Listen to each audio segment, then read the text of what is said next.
of you. Good evening all of you and good evening ma'am. आज हम पढ़ेंगे foetal circulation. Foetal circulation में हम सबसे पहले बताएंगे जो प्लेसेंटा है वो कहाँ से डेवलप होता है। जो हमारा प्लेसेंटा है वो जो मैटरनल साइड है वहाँ से डेसिडुआ बैसिलस से, और जो हमारी जो फिटल है वहाँ होता है कोरियन फ्लोरोडोजम से। अब हमारा जो इंटरनल जो विलाई है यहाँ से होता है।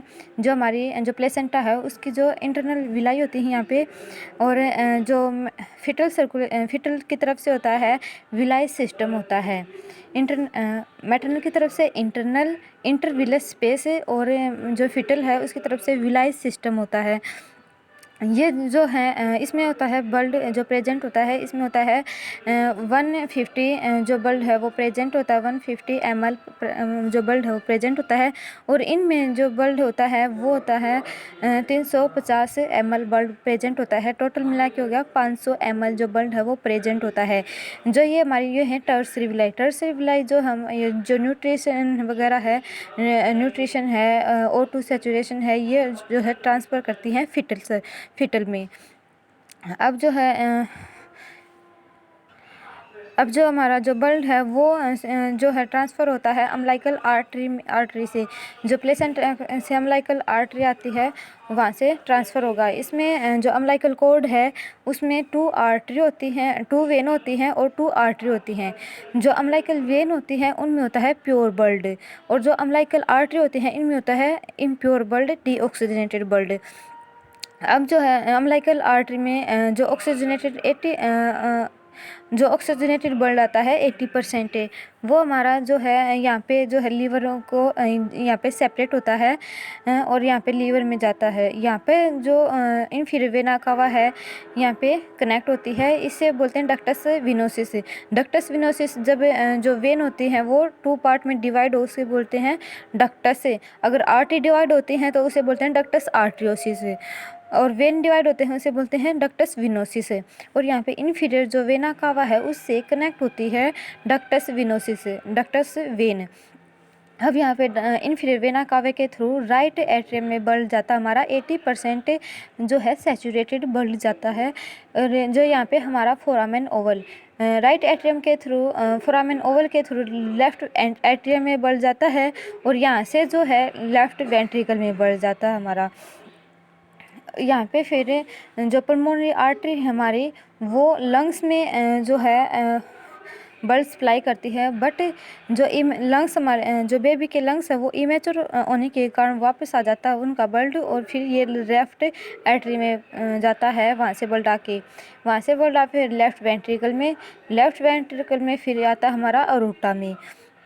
यहाँ से फिर जो है 15% जो ब्लड है वो राइट वेंट्रिकल में आता है, और यहाँ से फिर जो है ये इससे कनेक्ट हो जाता है अरोटा से।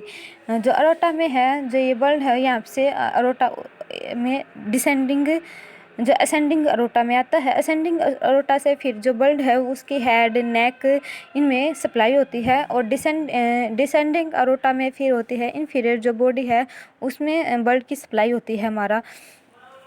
अब हम देखते हैं बाईपास जो चैनल है वो असेंडिंग सबसे पहले होता है असेंडिंग अरोटा में जो ब्लड है वो जो सुपीरियर जो हेड नेक है उनमें ब्लड सप्लाई होती है। इसके बाद होता है आर्क ऑफ अरोटा, फिर होता है डिसेंडिंग अरोटा में जो नीचे वाला पार्ट है उनमें ब्लड सप्लाई होती है। फिर होता है थोरेसिस अरोटा और एब्डोमिनल अरोटा होता है, उसमें होते हैं फिर हमारे 2 पार्ट होते हैं, एक्सटर्नल इलियाक आर्टरी और इंटरनल इलियाक आर्टरी। यहाँ पे होता है फिर इंटरनल इलियाक आर्टरी के होते हैं 2 पार्ट जो होते हैं हाइपोगैस्ट्रिक आर्टरी। जो हाइपोगैस्ट्रिक आर्टरी है ये फिर अम्बिलिकल कॉर्ड में कनेक्ट होती है। जो अम्बिलिकल आर्टरी में कनेक्ट होती है यहाँ पे जो है 50 से 60% O2 सैचुरेटेड ब्लड प्रेजेंट होता है जो प्लेसेंटा में वापस जाता है। अब हम देखेंगे जो यहाँ पर हाइपोगैस्ट्रिक है ये वापस जो है प्लेसेंटा में वापस जाता है।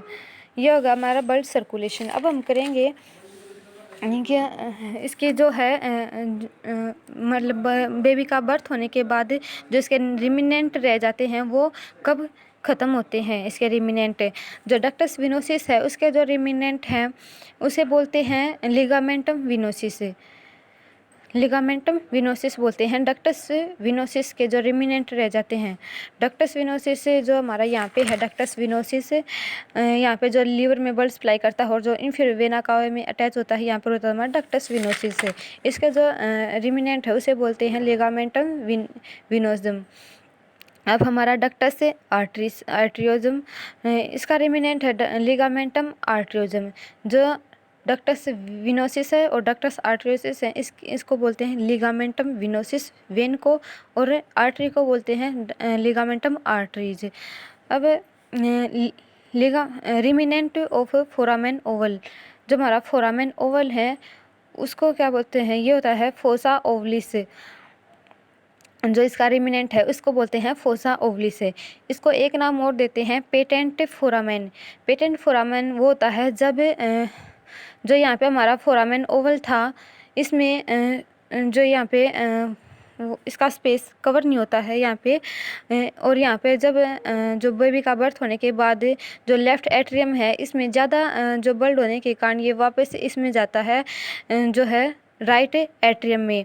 राइट एट्रियम में जाने के बाद इसमें क्या साइनोसिस हो जाते हैं, जिसे बोलते हैं एसाइनोटिक हार्ट डिजीज़। अब है अम्लाइकल वेन। इसको अम्लाइकल वेन के जो रिमिनेंट है उसको अम्लाइकल आर्टरी के जो रिमिनेंट है उसको बोलते हैं मीडियम अम्लाइकल आर्टरी। ये बहुत इंपॉर्टेंट है, क्वेश्चन में ये बार बार आता है। इसमें मीडियम अम्लाइकल आर्टरी बोलते हैं। अम्लाइकल जो वेन है इसमें लिगामेंटम टेरीज। जो हमारे अम्लाइकल वेन की जो रिमिनेंट है उसको बोलते हैं लिगामेंटम टेरीज। अब है क्लोजिंग इनकी। जो इनकी क्लोजिंग है वो बर्थ होने के बाद कब जो है ख़त्म होती है, कब क्लोज होते हैं जो ये पार्ट हैं। ये दो तरीके से होते हैं, एक तो होता है फिजियोलॉजिकल, एक होता है एनाटॉमिकल। जो हमारा जो फर्स्ट क्लोजिंग होती है उसकी होती है इससे पहले देखेंगे डक्टस विनोसिस। जो डक्टस विनोसिस है ये फर्स्ट बाईपास चैनल है, हमारा first bypass channel. Physiological closing इसकी जो है 5 मिनट आफ्टर बर्थ, जो बर्थ है उसके 5 मिनट बाद। एनाटॉमिकल क्लोजिंग है 7 डे में। अब है फोरामेन ओवल। जो सेकंड बाईपास चैनल है वो ये है foramen Oval second bypass channel. Physiological closing इसकी 5 मिनट में, और एनाटॉमिकल क्लोजिंग होती है 1 ईयर में। Ductus आर्टरियोसिस, doctor connect between the pulmonary artery और अरोटा। जो आर्टरी होती है पल्मोनरी वो और डक्टर अरोटा से जो कनेक्ट होती है उसके बोलते हैं डक्टस आर्टरियोसिस। ये होती है लंग्स को जो है बाईपास करती है डक्टस आर्टरियोसिस। डक्टस आर्टरियोसिस हमने पहले भी बताया था। जो लिगामेंटम जो है आर्टरियोसिस बोलते हैं इसके जो रिमिनेंट हैं उसको। अब है फिजियोलॉजिकल क्लोजिंग। जो है ये इसकी फिजियोलॉजिकल क्लोजिंग होती है आफ्टर 5 मिनट, और एनाटॉमिकल जो क्लोजिंग होती है वो होता है 3 मंथ आफ्टर बर्थ के 3 मंथ बाद। अब है अम्लाइकल आर्टरी। जो इसकी ये है अम्लाइकल आर्टरी जो है फर्स्ट क्लोजिंग होती है इसकी अम्लाइकल आर्टरी की। जब जो बेबी का बर्थ होता है उसी टाइम उसको क्लोज कर देते हैं। अब जो अम्लाइकल कोड होती है वो वाटन जेली की बनी होती है। Thank you.